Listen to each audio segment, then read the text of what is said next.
Action, this thing's on. She's about to start counting. One. All right, coffee talk. It's back. We've missed a couple. We've been busy. Sorry about that. Sorry. Are you sorry? You know. No. So today we're going to talk about competitors training, specifically for the sport of CrossFit. A little bit about the program that we're going to start, and just some general information about who should be following competitors training and the purpose of it.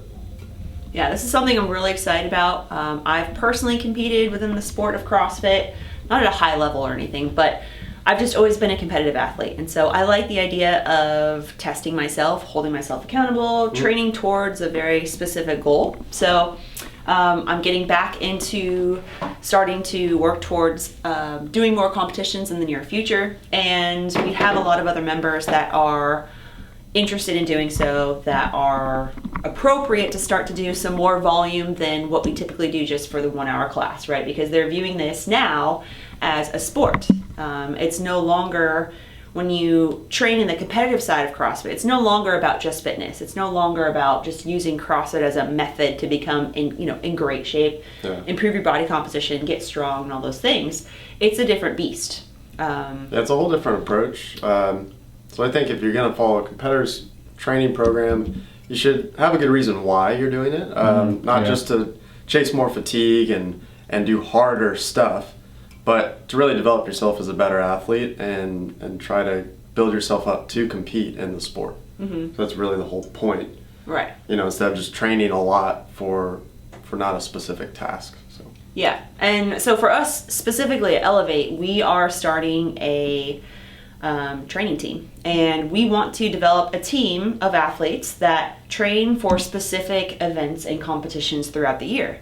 So we are periodizing our training to be prepared for specific events. That doesn't mean that those athletes can't, or anyone can participate in any kind of local competition, but it's really important to me that if you are looking to treat this as a sport, you have to take it more seriously. You have to be very consistent with your training. You have to be really in tune with your nutrition, your sleep, your recovery, your mobility. It becomes all the more important. All those things start to factor into your performance and your ability to recover and get stronger and improve. So it takes more than just that hour of class. And so we want to make sure that we are holding each other accountable, that you're still being coached as an athlete. Just because you're not in the typical class now as a participant in the CrossFit class, that you're still being coached. So we want to pick a couple competitions throughout the year to train for as a team. And so we can get excited about it. We can make sure that we're prepared for it. We're working on our weaknesses as a team, as individuals. We're kind of assessing each athlete where they need to be in order to do well and to perform well in that particular competition. Yeah, and just touching on that coaching thing, as a competitive athlete, I think you need just as much, if not more, coaching than you did as sort of a regular class member. So that's really something to focus on. If this is something you want to pursue, make sure that you are open to still learning and improving, because it's not just about doing more. You need to get better at doing each thing, each skill, each movement. So more than just doing more to get better, you need to really pay attention to how you're doing it and have somebody guiding you down that path and really refining things. Yeah, I think that's probably one of the biggest downfalls that I see when people decide to compete within the sport of CrossFit. They now realize that they need to do more work in some capacity, whether they need to, get their conditioning up, get stronger, whatever. They start to follow their own random competitors program. They follow some, one of the popular ones online that we see, and they then stop being coached because they're following their own special program in the corner of the gym without any coaches around on their downtime, away from the class. And at the highest level, the better that you get and the more you want to continue to refine your performance and stuff like that, the more coaching you need. The smaller that margin of error becomes. So I don't want this to turn into, and it happens a lot of times at gyms, and I understand just from a logistical standpoint, they can't always provide a competitor's program, but I don't want people thinking that they're just going to join our team and simply just do more CrossFit because it's harder and because they just want more volume and fatigue. Yeah, I'm going to do class today, but then I'm going to do my own thing for another hour in the afternoon, and then tomorrow, I don't know, I'll just do a couple hours. And that doesn't work. It needs to be a program. You need to be consistent. Well, you need to be coached. You need to be watched. And so for us, whether you're training with the team between the hours of 1 and 4, if you have to do it in the morning, that's okay. But you're going to be, as one of the head coaches that's going to be running the competitors program, I want to see your lifts. I want to see your movement. And we really, really value quality of movement and the intensity that you're bringing to those workouts over quantity any day. So like Taylor mentioned, a lot of people just get into the routine of doing just more and more CrossFit. They just do more and more Metcons and more pieces. I think I just need to do more. It was ugly, but I got it. Yeah, it was ugly, but I got it, and I have no interest in that. We don't need people to be absolute perfect movers, but you should move well. And you should move well under fatigue. And you should be moving with intention and constantly thinking about, the most efficient way to get the work done. And that's done with sound movement. Yeah, practice harping on the fundamentals all the time. Right. Just like we do in our classes, but this will be on kind of a bigger scale, just a little more advanced scale. But like me personally, if I were to get no stronger over the next 6 months, if I just maintain my strength as it is, but I improved my mobility where it's lacking, and I improved my efficiency in my movements where it's missing, that little bit of improvement, maybe it's a 10% improvement, all of a sudden I'm 10% better than I was without getting stronger or any of that. I've just refined those things. So it's or you could become stronger because you're simply getting in better positions. Right. Yeah, without actually physically improving my absolute strength. Right. And this is what we're really harping on, is like paying attention to the details and not just doing a bunch just for the sake of doing a lot of stuff. Yeah. So how you approach a workout is a huge part of coaching. That's what we do with all of our athletes. How you approach it, how you may modify it or scale it, because there's still going to be some scaling involved most likely. That's what's so important about having a coach, other than just technique and movement. Right, yeah, just doing the workout and because it was difficult or hard in some capacity does not mean it was effective or getting you any closer to your goals. Yeah. I think that just naturally kind of happens when these people end up just following whatever program online. They're doing it by themselves in the corner of the gym. No one's watching them. They're not being coached. Yeah, there's no feedback or anything. So they're like, well, I'll work on that someday. Well, I got through it. It's like if you practice crappy power cleans, you're going to always do crappy power cleans, Right. Like if you never take the time to refine, whatever weak point within your muscle up, it's not just do more muscle ups, it's let's figure out where the disconnect is, where the weakness is. Is mobility? Is it your tight arch? Where is it? And then work on it. Yeah, you may not get super out of breath that day because you may be working on the more important stuff. And that's something we were talking about the other day is you can constantly say like, oh yeah, I know someday I gotta get better at that. Like, oh, my handstand push-ups, yeah, I gotta work on them. Right. Well, how many more workouts are you gonna go through where you just keep saying that? Why don't we just do that and then improve your workouts now? So that's kind of the general gist of how we're gonna approach competitors training. Everybody would be on the same program, so there will not be different programs allowed. We do want this to be a team environment, whether you're competing as a team or an individual. Everybody will be going through the same things at the same times. Right. Which is going to be really important for just the progress of the team overall.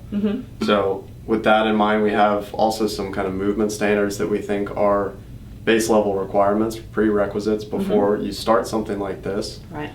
Because otherwise you're just not going to get the most out of it. So if you don't meet these requirements, we'll give you some things to do to work on them to get up to that point where you meet the requirements. Yeah, we're certainly not trying to judge potential or, say you can't compete or anything. If you want to compete and, follow a competitor's program, you have to at least have the basics mastered. Yeah.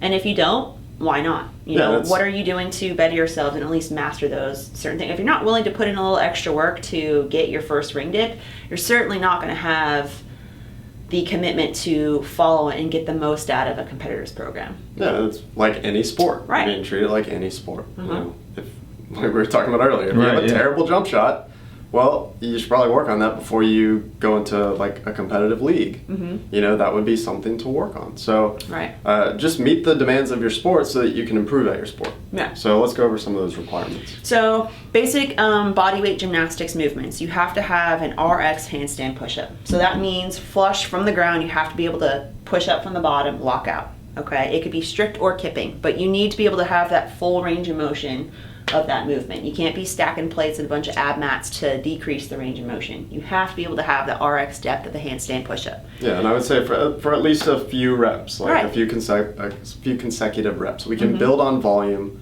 but you have to be able to do that. Right. 5 kipping pull-ups in a row. So not just one single pull-up. You can kind of get up there however you want. It needs to be 5 unbroken kipping pull-ups. And the reason for that is because in a competitor's program, we're doing a lot of pulling anyway. So we may have ring muscle-ups one day, bar muscle-ups the next, chest to bar.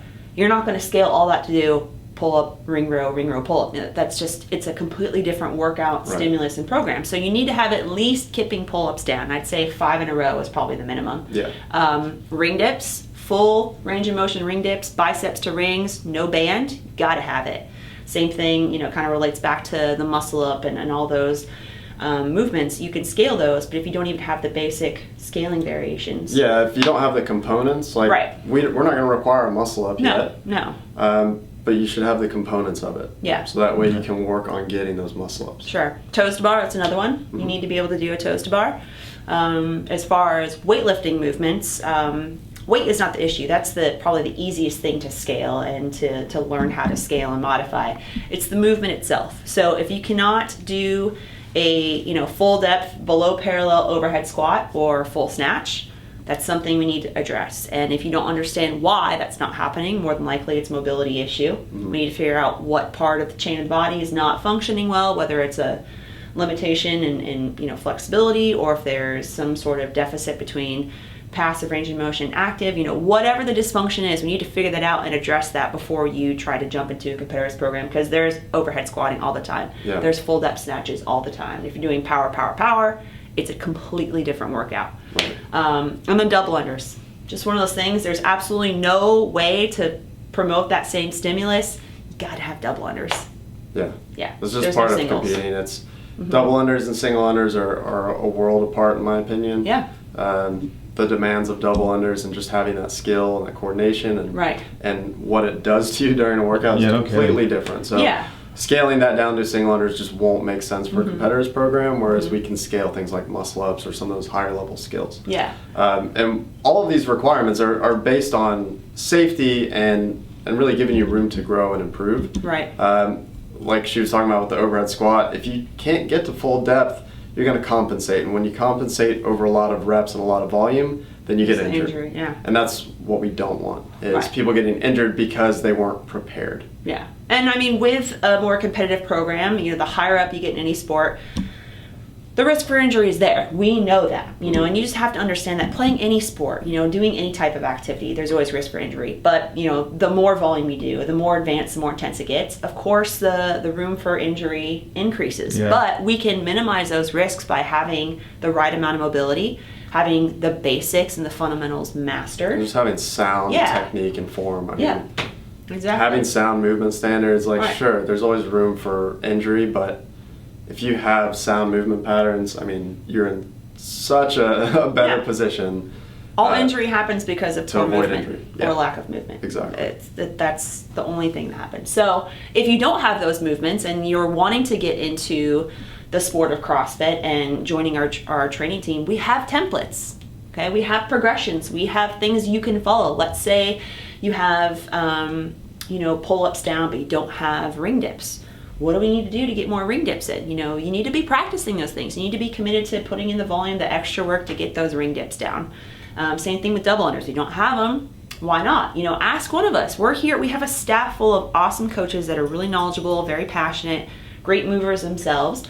They could easily watch someone diagnose, kind of figure out, the missing components, and prescribe you very specific homework and things to do to get you up to speed. Yeah, I mean, are you committing faults on these things, or are you just not doing them? Right. A lot of people are, I want double unders, but okay, when's the last time you practiced? Just try it in the middle of a hard workout. Let's practice then. Right. Spend a couple minutes a day doing double unders. You'll probably get them if it's just a matter of practicing it. Right. So that brings me to our next point. We were talking this morning. This is for everybody, anybody in our CrossFit program, competitor or not. We're going to be doing some weekly skill work. So focuses each week on very specific movements. Right. I know everybody wants to get better at gymnastic movements, body weight stuff, things like double unders. Yeah. So we will be putting out something supplemental to our regular programming each week for everybody to follow. And I'll kind of give you a preview of next week. Next week will be focused on dips and dip strength. So for that, we'll have a beginner, an intermediate, and an advanced or an RX version of ring dips or dips, so that you can work on it based on your current skill level. Right. And it'll prescribe a number of reps, a number of days, and then you can work on that for that week. And then the next week it'll change, and it'll complement our programming throughout the week, but it'll give you a chance to just focus on that stuff and get better at it.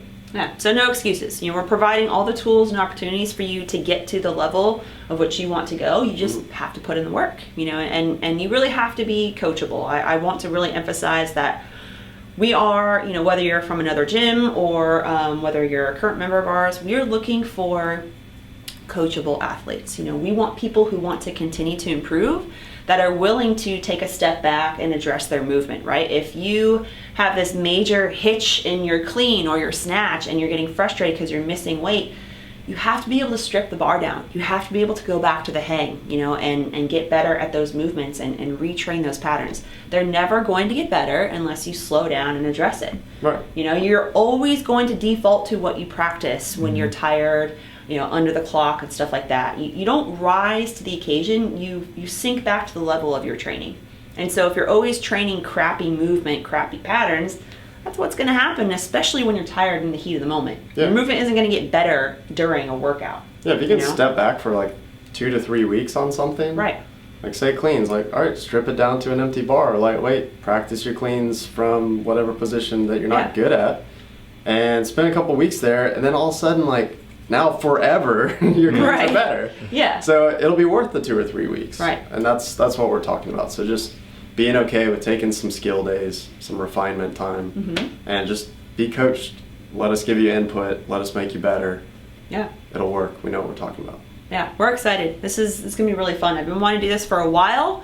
We just haven't been able to implement it in the way that we want to, with the type of coaching that I want involved, with the accountability, with all the skill work and stuff like that. So this will truly be a coach program, and we're looking for athletes who are wanting to become better, to take it to the next level, who are willing to put in the work, whether it's changing their movement, addressing their nutrition, trying to improve their sleep patterns, working on mobility. Sleep, man. That all plays into it. If you're not, way more than if you're just the not work you're getting doing in the stronger gym. or getting better at your CrossFit, and you haven't taken the time to look at those other lifestyle factors, those will all contribute to your performance or lack of. Yeah, so if this is something that interests you, make sure you reach out to myself or Nicole.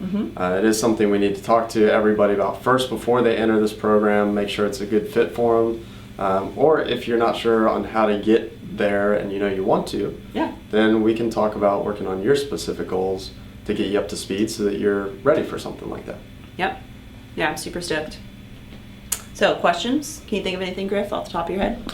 No, you guys touched on all the topics, really. Okay. Touched on scaling, touched on nutrition. And we can put out those movement standards and things like that in writing for everybody. Right. And look forward to those weekly skill work templates. We'll be accompanying them with videos and things to help you along the way so that you know exactly what's expected each week. But that'll be something fun that you can do extra.